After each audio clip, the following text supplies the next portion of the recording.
Deal पर दुनिया की निगाहें टिकी हुई हैं।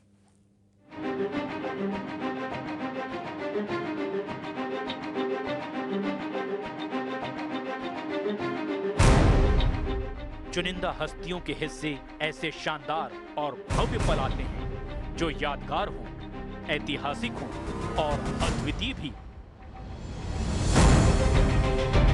जब बाहें फैलाए भारत के प्रधान स्वागत कर रहे हैं, जब खास मेहमान पुतिन के लिए उत्सव नृत्य हो रहा हो,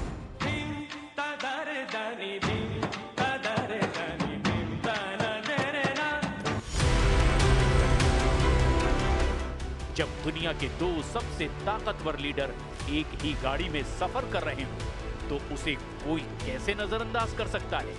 सारा जमाना सबसे भरोसेमंद दोस्तों की मुलाकात का दीदार कर रहा है, क्योंकि पुतिन के हर कदम पर कई मुल्कों की नजर है, क्योंकि पुतिन इस वक्त इंटरनेशनल स्टेज पर सबसे सुर्खियों में रहते हैं। लेकिन पुतिन से दुश्मनी के मायने क्या हैं? इसे वो मुल्क कभी नहीं समझ पाते जिन्हें वो माफी देने के लिए तैयार नहीं।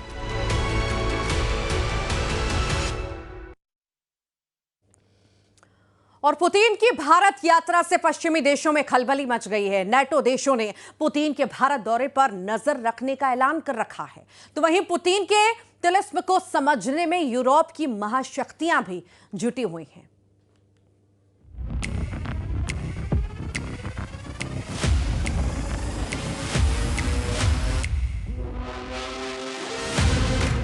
व्लादिमीर पुतिन खास दोस्तों के लिए किसी फरिश्ते से कम नहीं, वहीं दुश्मनों के लिए वो सबसे बड़ा तिलिस्म है। पुतिन के दुश्मनों के लिए उनकी पूरी दुनिया ही अबूझ है, चाहे उनकी गाड़ी और सेनेट हो, उनका प्लेन इल्यूजन IL-96 300 PU हो, या फिर उनके इर्द गिर्द दिखने वाला ब्रीफकेस, सबके अपने तिलिस्म हैं। पुतिन का चलना हो, देखने का अंदाज हो, बैठने की अदाएं हो, या सिर्फ आंखों की पुतलियों का घूमना ही कई बार बड़े सिग्नल देते हैं। मगर पुतिन को सबसे असरदार बनाते हैं उनके फैसले, उनके दुश्मनों की भीड़, उनके सख्त रुख।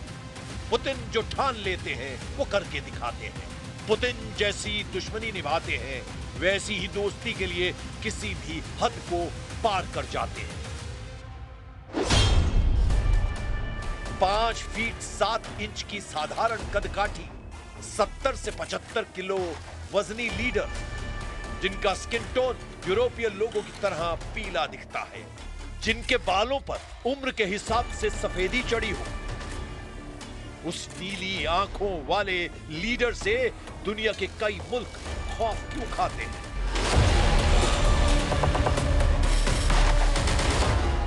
पुतिन को सर्वशक्तिमान क्यों कहा जाता है?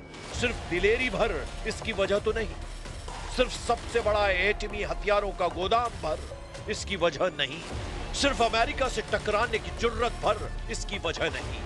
पुतिन ऐसे दौर में सब पर भारी पड़ते हैं जब कई मुल्कों में तानाशाहों का सिक्का चलता। ऐसे सुप्रीम लीडर भी पुतिन से सिर्फ दोस्ती की दुआ मांगते हैं, जिन्हें सनकी का तमगा दिया जाता है।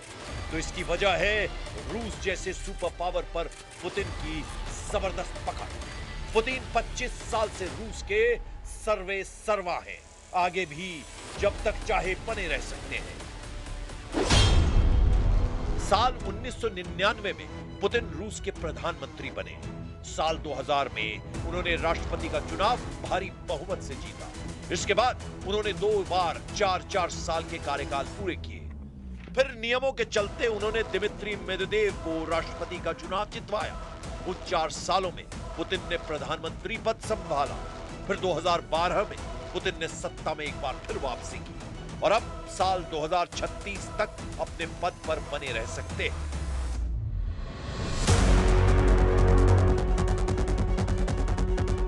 पुतिन के विरोधी कहते हैं कि रूस में उनकी इजाजत के बिना पत्ता भी नहीं हिलता। इसका कारण पुतिन के हाथ में दी गई असीम शक्तियां हैं। पुतिन ने यूक्रेन रूस युद्ध के बीच एटमी हमलों के नियम बदल डाले हैं।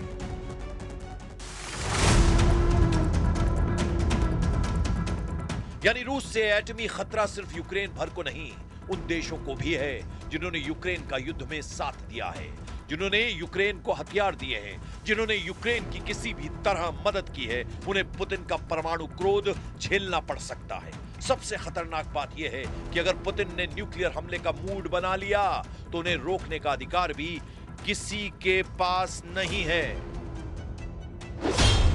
रूस की परमाणु नीति के मुताबिक परमाणु हथियारों के इस्तेमाल का फैसला सिर्फ राष्ट्रपति पुतिन ले सकते हैं। इसीलिए उनके पास हमेशा एक खास न्यूक्लियर ब्रीफकेस रहता है, जिसे रूसी मीडिया में चेगेट ब्रीफकेस के नाम से जाना जाता है। यह ब्रीफकेस पुतिन को रूस की सभी न्यूक्लियर फोर्सेस से जोड़ने वाला कमांड एंड कंट्रोल नेटवर्क होता है। साथ ही रूस के जनरल स्टाफ वैलेरी गेरासिमोव और रक्षा मंत्री भी इस नेटवर्क के तहत न्यूक्लियर कंट्रोल से जुड़े होते हैं। अब ये समझिए कि पुतिन ने अगर एटमी हमले का मूड बना लिया तो उन्हें क्या करना होगा। सबसे पहले पुतिन को चेगेट ब्रीफकेस से लॉन्च ऑर्डर जारी करना होगा।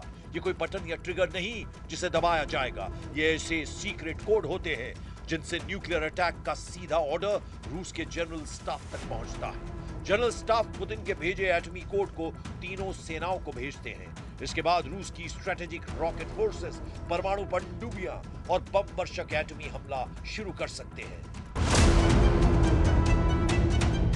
किसी वजह से अगर पुतिन का ब्रीफकेस से दिया लॉन्च ऑर्डर सेनाओं को नहीं मिलता है तो इसके लिए भी एक बैकअप सिस्टम है। रूस में इसे प्रीमियर सिस्टम और डेड हैंड का नाम भी दिया जाता है, जिससे अगर सारे सिस्टम ठप पड़ जाएं, तब सेनाएं ऑटोमेटिक परमाणु हमला शुरू कर सकती हैं। इसलिए जब भी परमाणु युद्ध का माहौल बनता है, पुतिन के नाम से दुश्मन थर्रा जाते हैं। रूस की तीनों सेनाओं में पुतिन ने अपने जासूसी अनुभवों से बड़े बदलाव कर रखे हैं। यूक्रेन से युद्ध के दौरान पुतिन ने रूस की सेना मुख्यालयों के साथ चीफ के नाम तक सीक्रेट रखने शुरू कर दिए हैं। रूस में सशस्त्र सेनाओं का सर्वोच्च सैन्य command general staff of Russian armed forces general staff होते हैं। मौजूदा वक्त में Valery Gerasimov chief of general state हैं, जबकि रूस की वायुसेना के चीफ और नौसेना के चीफ का नाम गुप्त रखा गया है, जिससे इन दोनों सेनाओं का कंट्रोल जनरल स्टाफ, रक्षा मंत्रालय और सीधे पुतिन के हाथ में है।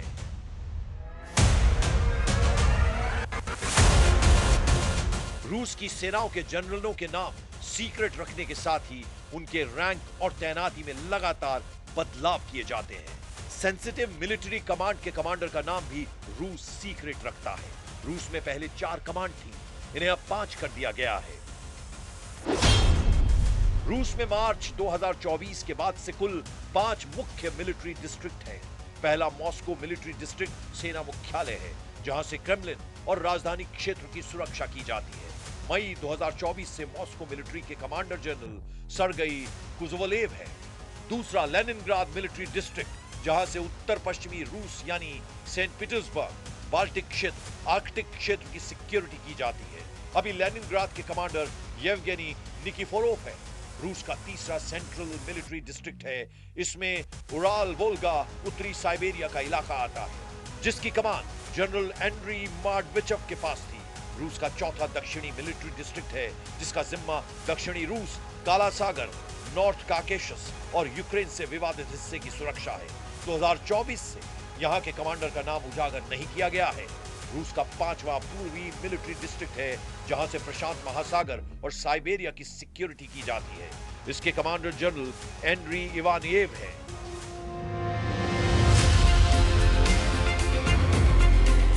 पुतिन ने रूस की सैन्य शक्ति को अजेय बनाने की हर संभव कोशिश की है। इसमें उनकी मदद केजीबी एजेंट के दिनों में मिली ट्रेनिंग करती है। पुतिन सोवियत संघ की खुफिया एजेंसी केजीबी के जाबाज एजेंट रह चुके हैं। पूर्वी जर्मनी के ड्रेसडन में पुतिन ने कई साल तक अंडरग्राउंड रहकर मिशन अंजाम दिए। सोवियत यूनियन के इसी सुपर स्पाई ने जब सत्ता संभाली तो दुश्मन देशों से एक एक कर हिसाब लेना शुरू किया। पुतिन ने सोवियत संघ विघटन के बाद एक बिखराव का खतरा झेल रहे रूस को एकजुट करने के लिए 89 राज्यों का विलय करके 7 संघीय प्रांत बनाए।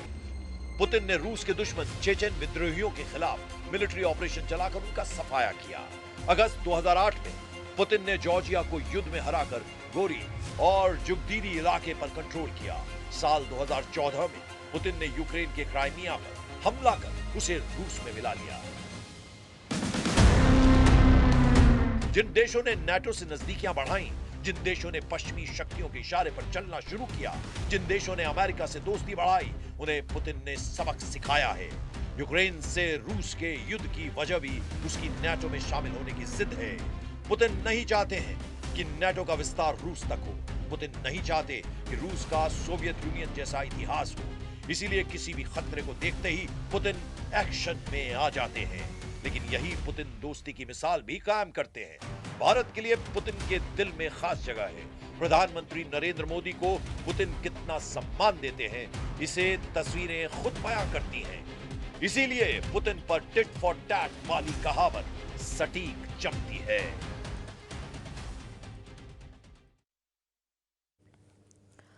भारत में पुतिन का 30 घंटे का दौरा पूरी दुनिया में तहलका मचा चुका है। जहां भारत में पुतिन के दौरे से धूम मची हुई है, तो वहीं नेटो के 32 देशों में ऐसा लगता है जैसे मातम पसरा हुआ